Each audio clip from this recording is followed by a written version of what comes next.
I am going to find a factorial of a number. Memoiz underscore factorial and f as the argument.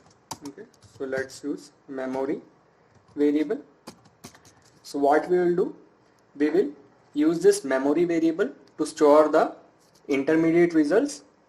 And let's define a function named inner, and I am going to put number as the argument. Let's make if statement. If num not in our memory,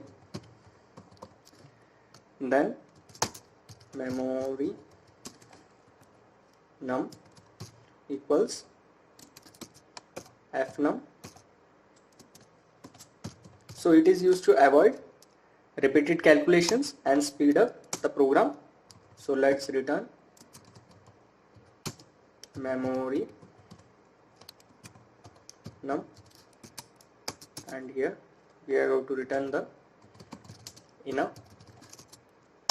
So let's use the decorator. Memo is factorial, okay. And then we will define the new function facto.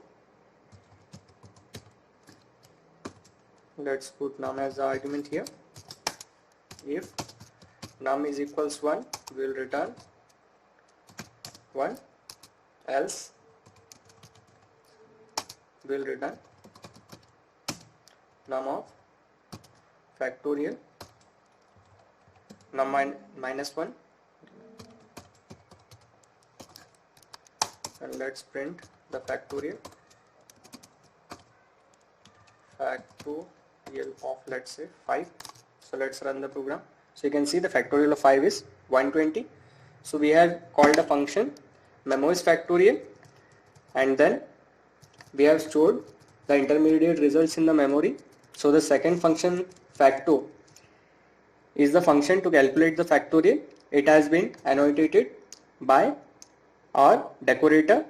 The facto has access to memory variable as a result of the concept of closure. You can see here.